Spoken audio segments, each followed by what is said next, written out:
custom made this, you know, and it's been evolving with me over the years. It holds all my tools, my shock pot, and it's, you know, it's fully articulating to anywhere I need. This is an example of just function taking over form, and it just evolved the way it needed to evolve in order to work.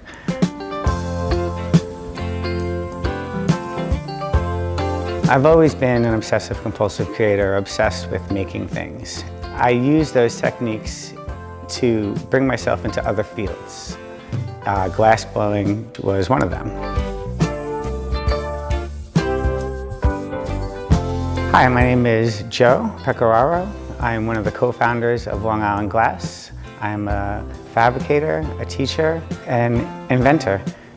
What I'm going to do is I'm going to stripe my custom color on it so I can make a piece of prep out of the colors I need.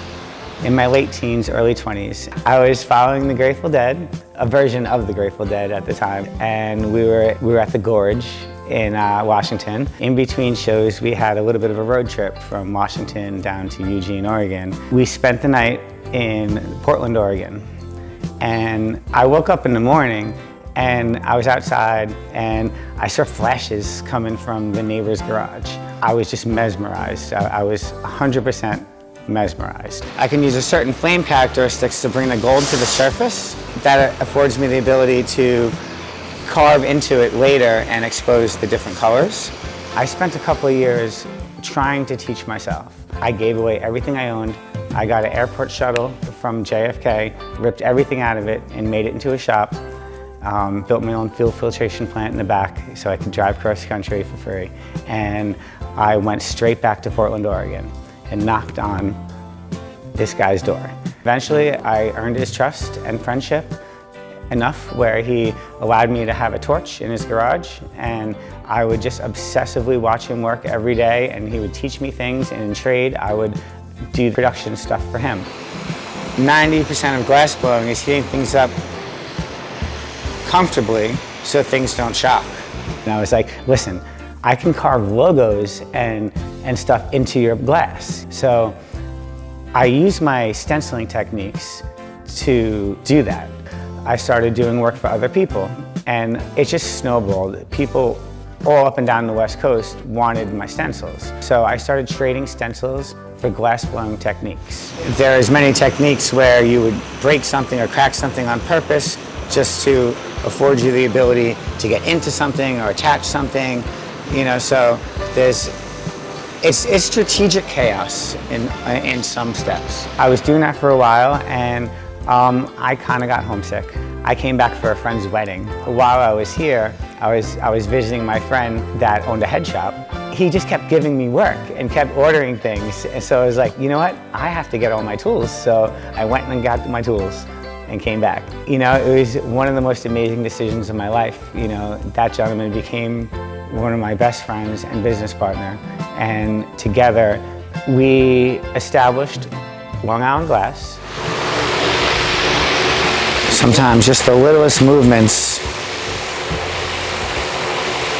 could either aid or discard your project at any moment. You know, for years and years and years, the older generation of glass blowers and stuff would look at us like we were derelicts because we were making these paraphernalia. Glass is just a material like wood or metal or stone. It just has different rules. We had to figure those rules out. So in order for us to figure those out, we had to make something that we could actually sell so we can afford our oxygen, afford our propane, afford our crazy electric bills because of our kilns. And I don't think it's unfortunate, I think it's very fortunate, you know, because that has allowed us to really fuel the growth of our industry, of our art, you know. It becomes movement without thought, just more of like a feeling. This is a piece that I made with my live flowers. I call them live flowers because I only make them live in front of people. It's kind of like this form of art that I love to do in crowds to really inspire and get people interested in glass blowing. Most of these objects are all made in-house by us, and the diversity of the art is so grand that there's a little something for everybody, you know? So one of the techniques that us here at Long Island Glass are really proud of is this image technique. This is something that I've really refined over the past couple of decades.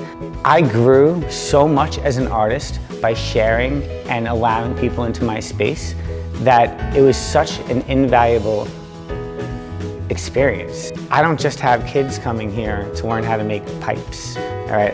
I have little old ladies making Pandora bracelets. I have, housewives that want their outlet covers to match their backsplashes. I have interior designers that want to make wall sconces to match their couches. So I think the perception has grown out of the underground pipe making scene. See, a lot of people, they blow glass like this. I like to blow glass from my heart. See where the torch is? It's right at my heart. And that's the way I blow glass, straight from my heart. You think it's just better for your arms too? It's more comfortable? It's better for my head. It's better for my head. In the grand scheme of everything, I definitely feel that I am just beginning my journey. I have so much more that I want to achieve using this art, using these techniques and the relationships that I've built along the way. I feel that if you can dream it, you can make it happen. It's all about how much energy you want to put into fulfilling that. I'll never be comfortable, ever, because I'll wake up every day going, I wish I would have done this yesterday. I wish I would have done this yesterday. As far as a cap goes, I think the cap is only limited to your ambition.